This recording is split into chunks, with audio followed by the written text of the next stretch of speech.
We're starting the campaign to win the midterms. We've got to win the midterm. Got to win them. That's what Donald Trump's going to be saying for 9 months in advance of the big political event of 2026, the midterm elections coming in November. Can Republicans possibly hold on to the House and the Senate? What will it mean for Donald Trump's presidency if they don't? Welcome to Americast. Americast from BBC News. Hello, it's Sarah in the BBC's bureau in Washington. And it's Anthony right here next to Sarah in Washington, D.C. Now, right now, November seems quite a long way off, but it's going to come barreling at us very, very quickly, isn't it? When we've got these crucial midterm elections, absolutely vital for Donald Trump. And a little bit later, and we're really lucky because one of our podcast friends, Bryan Lanza, is going to come and try and tell us what the Republican campaign will look like. He worked on Donald Trump's 2016 and 2024 campaign, so he's a great guy to talk to about this. But let's lay out exactly what the stakes are first, because it is hard, isn't it, for a sitting president to try and do well in midterm elections. Right. The stakes are very high. Control of the U.S. Congress is in play. Control of key governorships are in play. And the Republicans have an uphill battle traditionally, something that Donald Trump himself pointed to in a rally he held this week in Iowa. You know, the worst thing about the midterms is the fact that no matter what happens, the people that win the presidency, you win even if you're a good president. I think we had the best first year of any president ever, maybe they say. But even if you have any great, it's like in the last 50 years, they've won it twice. Can you believe it? If something happens, there's a screw turns with the voters. So even if it's a Democrat or Republican, whoever wins the presidency has a hard time with the midterm. If we lose the midterms, you'll lose so many of the things that we're talking about, so many of the assets that we're talking about, so many of the tax cuts that we're talking about. And it would lead to very bad things. We got to win the midterms. I mean, I'm here because I love Iowa, but I'm here because we're starting the campaign to win the midterms. We got to win the midterm. That means Senate, and it means House. It's not the grandest sounding name for a set of elections, the midterms, is it? What's at stake, Anthony, I think, is all of the seats in the House of Representatives, a third of the seats in the Senate, and is it about a third of the governorships across America? That's right. And state legislatures, too, which is also important for determining policy in these states. The stakes are high. There's no doubt about it, because control of Congress right now is held by Republicans entirely.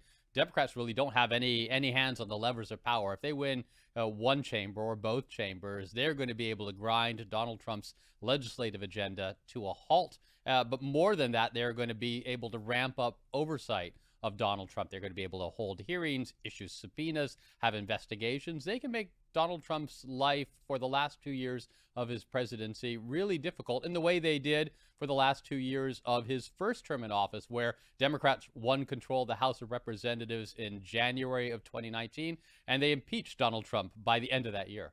Yeah, they would move to impeach him again, surely, wouldn't they, if they took control of either house? I think there's a lot of sentiment to do something like that, although they may start a little lower on and focus on people like Kristi Noem, the Homeland Security Secretary, which they think they might have a better chance of actually bumping out of power. They may have given up on impeaching Trump after two bites at it last time around.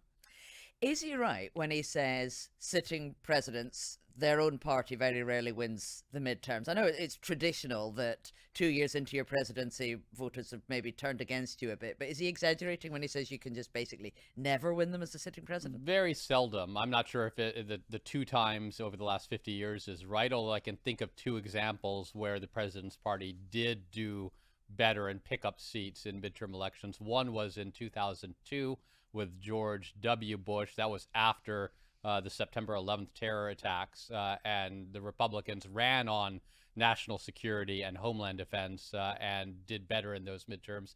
The other one, I think, was in 98 with Bill Clinton, the midterms in the second term of his presidency. And that was right in the midst of the Monica Lewinsky scandal, and House Republicans were in the process of impeaching. And while the Democrats didn't take control back of the House, they did pick up some seats. Those were the exceptions, though. The rule is that, as Donald Trump described, it is a pushback against the president and his party who control power. It is a way to put a check on a president who the public may think has overextended himself. And certainly across the country now, from Minnesota to Texas, we can see some very, very animated people in opposition to Trump's policies. It's not difficult to see how you would try and motivate them to get out and vote against what's happening. It's going to be a problem, though, isn't it, for Republicans that Donald Trump's name's not on the ballot, because there are a lot of people who do still support him, who still love him, but may not bother to turn out to the polls if they can't vote for Donald Trump himself, just some candidates that he's approved of. And actually, his chief of staff, Susie Wiles, was talking about this the other day when she was on the Mom View podcast. Typically, in the midterms, it's not about who's sitting at the White House. It's you localize the election, Right. and you keep the federal officials out of it. We're actually going to turn that on its head Good.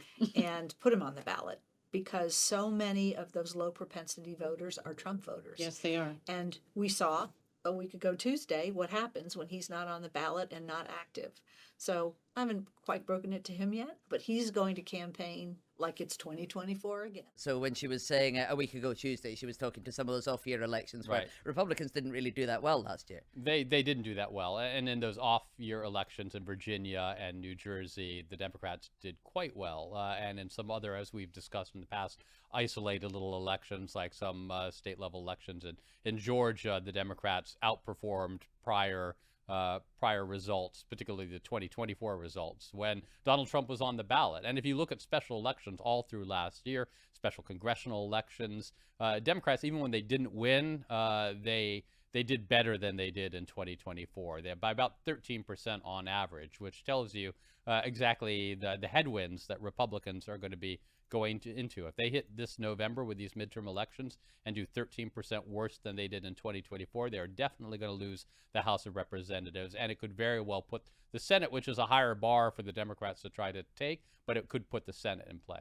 Yeah, because the margins are so incredibly tight at the moment. Now they change a bit, don't they, in the House, because some people have resigned and whatnot. But what is the size of the Republican majority right now? I think it's about a 2-seat majority, in a 435 seat chamber. So that shows you how small it is. It doesn't take much to tilt it back to the Democrats, and there are seats that Democrats are targeting that Kamala Harris carried in 2024 that are controlled by Republican members of Congress. For instance, I believe Nebraska is one of them. There are some in California that have been redistricted, some in New York.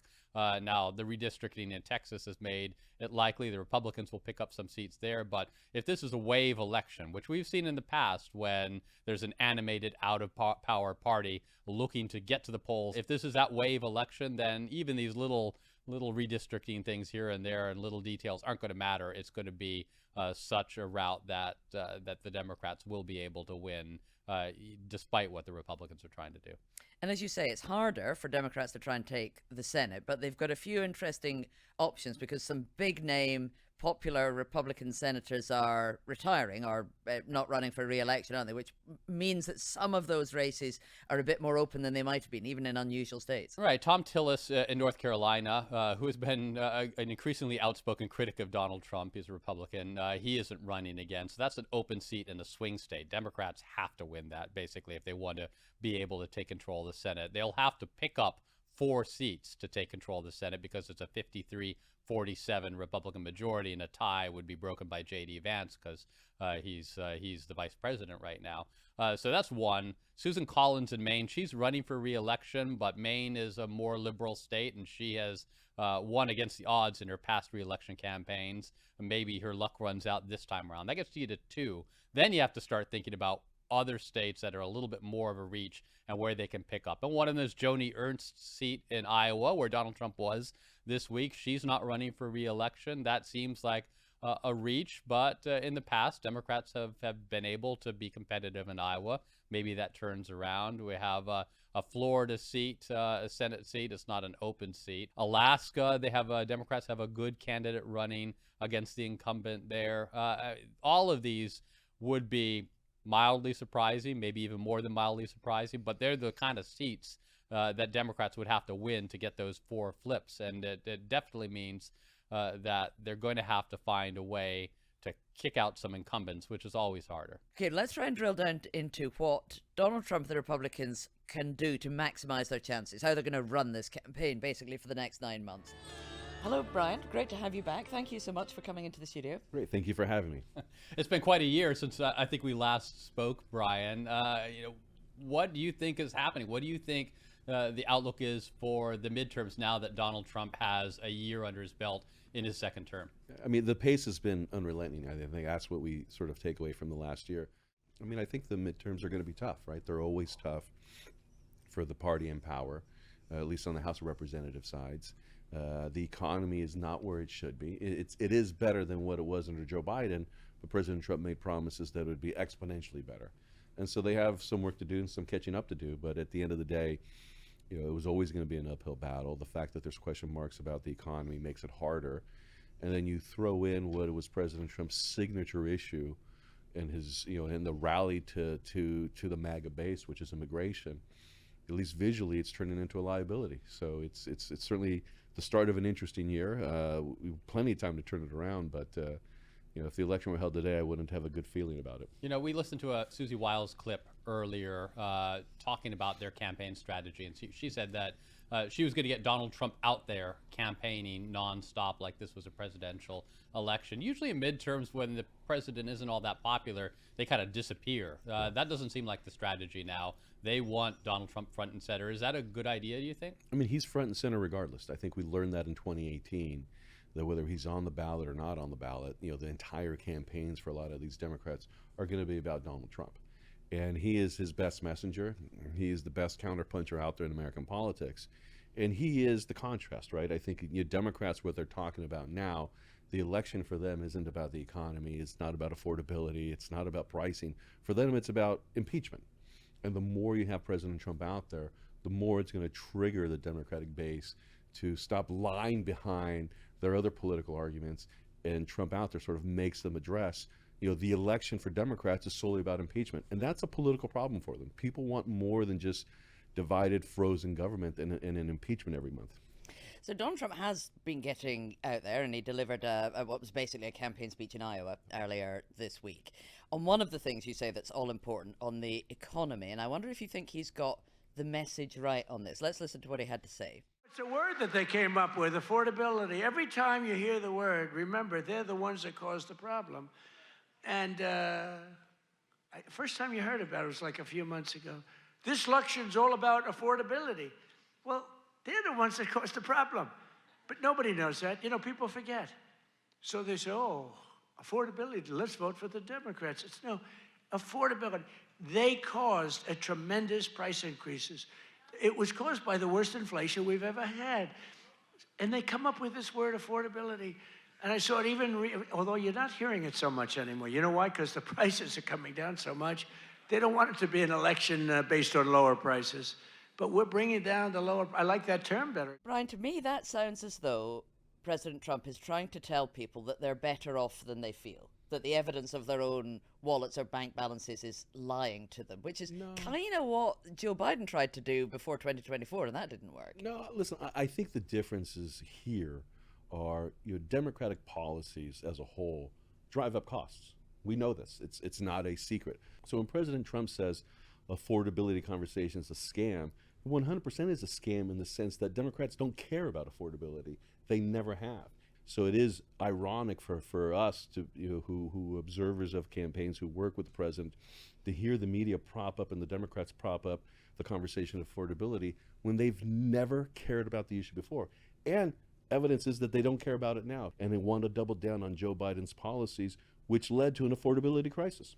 Now, that's a sophisticated argument. I would put it to you that a lot of voters are going to take this much more simplistically. And as you say, prices are still high. There are things people can't afford. They're going to blame the president or the party who has been in power for almost 2 years by the time they go to the ballot box. If they're feeling the squeeze, they are not going to blame Democrats for it. They're going to blame the people who are running the economy. Well, I think you have to look at some things, like energy prices are cheaper today than what they were under Joe Biden.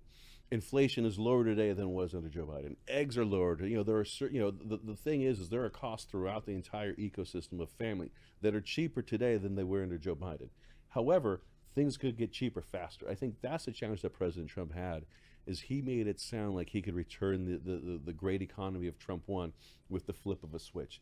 And he set that expectation. We set that expectation. It's taken longer than we wanted. And so, President Trump, when he's out there, campaigning, the campaign is against ultimately himself. He said it was going to be fast, and it's taken a little bit longer. But let's be clear: the alternative is what we're experiencing in Virginia: higher taxes, less affordability. That is what the alternative is when you vote for Democrats. So is it a messaging problem? Donald Trump has said previously that maybe he needs better messengers, better people to come out with a better message. Or is it a policy problem? Do the Republicans need to do something more to address these issues? Well, let's be clear. The best thing that President Trump can do with respect to affordability is choose a new Fed chairman. That new Fed chairman is going to have an opportunity, I think, either in May and July, most likely in June, actually, to drop interest rates. Does he drop it a point? Does he drop it a full point? Or does he go, full MAGA and drop interest rates 2 points? That will supercharge the economy overnight. That will basically make, borrowing cheaper than it's been in probably 10 years. And the affordability crisis, quite frankly, disappears. Now, there's long-term consequences for that, but that's post-election. I mean, the long-term concerns that you mentioned about cutting interest rates are that it'll drive up inflation, which will drive up prices, and is exactly the opposite of what Donald Trump wants. Listen, right now, what I've learned, and I've got a minor in economics, which means nothing, right?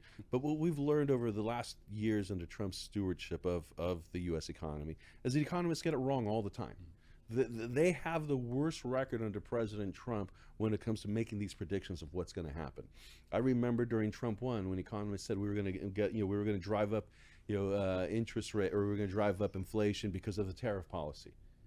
That didn't happen. Yeah, they said that again last year. Yeah, and they said that again. I mean, so you have to be careful when you listen to economists, because economists, they're on the side of every issue, and they tend to be wrong when it comes to President Trump. We don't know what's going to happen if you drop 2%. We have theories of what might happen, but we've also learned that those people who create those theories tend to be wrong more than right. So the other big issue you identified that will be on the ballot for the midterms is the immigration crackdown. Mm-hmm. And obviously that's front and center of people's minds because of the images that we've been seeing coming out of Minneapolis. Is that a real problem for Republicans come November? The images are terrible. There's an American citizen that's dead who, by every visualization, every video we've seen, should not be dead. Our hearts goes out to him and his family. This is a tragic thing that took place. It's clearly a result of, Customs and Border agents not having the proper training of dealing with crowd control. But that goes to the larger issue. Why are we in this dilemma, right? I refer to this as the blue state rebellion when it comes to immigration policies, because what you don't see is you don't see red states having these same situations. You don't see red state governors saying don't cooperate with ICE. You don't see red state mayors saying don't cooperate. They actually cooperate with ICE.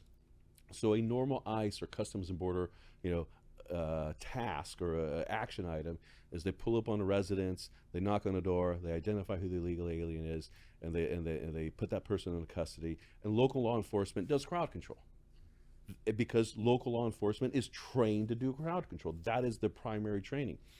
What you have in places like Minnesota, what you have in blue states is you don't have the local support. Customs and Borders and ICE doesn't have the local support of law enforcement to do the crowd control. So you're bringing in supremely inexperienced people who've never had the training for crowd control, because Customs and Borders is far different than controlling a crowd. And they're using aggressive tactics. They're using the tactics that actually work at the border but don't work in our cities. And the reason those tactics are being used today is because they have a blue state rebellion where governors and mayors don't want to cooperate in enforcing federal law and enforcing what the people voted for in 2005 in their election. They said we wanted deportation. We didn't hide what we wanted. What they didn't say is we want deportation, but we want blue states to rebel. They voted for deporting the worst of the worst, right? They wanted people. No, that's your messaging. What we always said is we will start with the worst of the worst, but we're deporting every illegal alien out there. Mm-hmm. So when you listen to Donald Trump, he says we're getting the worst of the worst. Now, they did have signs at the convention saying mass deportation. Correct. Now, and we never hid behind it. And people were saying, and journalists were saying, that means millions of people being rounded up. That means it's going to be more than just criminals. But there are, I think you have to acknowledge, there are people who think this is going too far. And on one hand, deporting a convicted rapist, getting him out of this country may be a good thing. But what about deporting a 5-year-old child at a bus stop, or your local gardener, or someone who works in your school? people who have no criminal records beyond just violating immigration law, those weren't the kind of people that they had in mind when they voted on immigration. When you say they, I make the case that half the electorate exactly knew what we were going to do. We didn't hide from it. We had signs that mass deportations. I was on this network, I was on various networks explaining how it was going to work. We're going to start with the worst of the worst, we're going to assess, and then we're going to continue to the next phase. I'm sorry. These are enforcement actions. These are laws that are in our books. We had a Democratic president under Barack Obama. We had a Democratic supermajority or a veto-proof majority under Barack Obama, and we had a Democratic House. They never passed anything to address these things. It was clearly never a priority for them. This is the net effect of them doing nothing and policy not sort of marrying up with what the electorate wants. But the reality is the policy is what we're fighting for, and it's what's being implemented. And you know, whether it's a 5-year-old who is left at a bus stop or you know, in the process of being deported, if policymakers wanted it to be differently, they should change it. The problem, though, isn't it, is the images of Alex Pretty being killed, and everybody can see that he wasn't brandishing a weapon, Right. hadn't set out to massacre law enforcement, any of the things that some administration officials said. But that image risks turning off a lot of voters on the immigration crackdown. People who possibly at the end of 2024 thought, yes, we do want to get rid of millions of illegal people living in the United States without documents. But now, having seen what happened on the streets of Minneapolis, they think it's gone too far, and they're not necessarily going to vote Republican as a result. Well, we'll see. I mean, you know, at the end of the day, you know, what I've learned in American politics about what the American electorate does is they care very little about the process and they care about the results. That's what I've learned over my years in politics, my years in government, is the process makes a lot of noise for cable, makes a lot of print for the media, but when you get to the polls, it's usually the result that matters, right? And like I said, that tragedy was a tragedy, but let's discuss what actually took place. Those weren't political folks on the ground that said, you know, he was coming out there, you know, try to assault officers. Those were career Customs and Border people who lacked the candor to tell administration folks exactly what took place. And if the administration has has egg on their face on this, it's the fact that they repeated, you know, this misinformation coming out of Minneapolis first. You know, that, you know, sure, we're to blame for repeating bad information, right? The administration's to blame for repeating bad information. But that's the reason that information got out, and the reason that they got out the way it did was because if we don't feel the narrative of what's taking place, the left is going to feel the narrative of what's taking place. And what we've learned over the years is that the left lies, and they're usually enabled by the media to being allowed to lie. And so what we've done, you know, fairly or unfairly, is we now rush to put out information. I look forward to the time when a politician is asked a question and they go back to the normal answer. This is currently under investigation. I have no comment. Bill Clinton's second term was, I'm sorry, Monica Lewinsky's under a special prosecutor, you know, investigation. I can't comment. Think about that. Bill Clinton's entire second term was, I can't comment about a potential investigation, and that worked for him, and we can't wait anymore. There's been a much higher focus on foreign affairs in the first year of Trump's second term than I think many of us expected. The attack on Iran, the military action in Venezuela, the focus on Greenland, Canada, all sorts of things. Is that a winning issue with voters? No. We have learned over the years, and the reason Donald Trump is in office right now was because the American voters lost confidence in Joe Biden and the Democrats when it came to issues of pocketbook, right? You know, what I learned in American politics, you know, is a derivative of what I learned in, 1991, right? Herbert Walker Bush won a war. You know, his popularity was through the roof, and then 9 months later he lost an election, primarily because of the economy. And so, you know, I think, you know, voters are going to pass judgment. It's either going to be thumbs up or thumbs down. We would like the question to be, are you better off today than you were 2 years ago? I think that answer is probably going to be most likely yes. I think the criticism we receive is President Trump promised for it to be fast. It's just not fast enough. So it is an uphill struggle. It is likely they're going to lose. Lose the House. Do you think the Senate's in play? Yeah, I do think the Senate's in play. I think you look at Ohio, Sherrod Brown having won there before, Rosh Hashanah not doing as well as previous governors had done. I think that becomes in play. I think you have Texas certainly comes into play if Cornyn were to lose, if Ken Paxton were to win.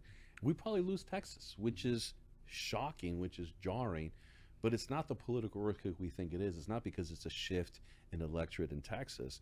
But yeah, I very much think the Senate is in play. Do you think if they do lose, say, the House of Representatives, that it is a judgment on Donald Trump and his second term, that people are going to look and say, he's not doing what the voters want? Every midterm is a judgment on that president, right?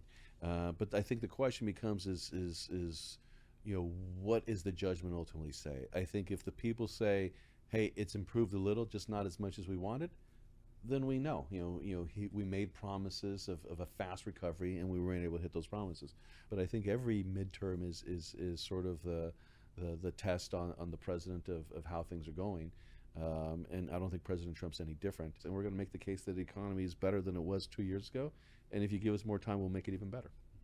And you said when you sat down you were pessimistic about Republicans' chances in November. With that message that you've just articulated, you think they can turn it around in the next 9 months? Yeah, I think a little bit, right? A lot really depends on how people feel, not necessarily what they see, but how people feel about the economy, right? I think if interest rates go down significantly, they sort of feel a little bit more optimistic because money is cheaper. But I also, the Democrats have a problem, right? Their only message is Trump. There's no policies that they're championing that are moving the electorate toward them. I think if Republicans talk more about what democratic control means, impeachment, stalemate, nothing happens, then the electorate has a real decision to make. But what's the positive message you would advise the Republicans to be campaigning on? The positive message is, we've made progress. We'll make more, right? The economy has improved a little bit. Affordability, pricing has improved.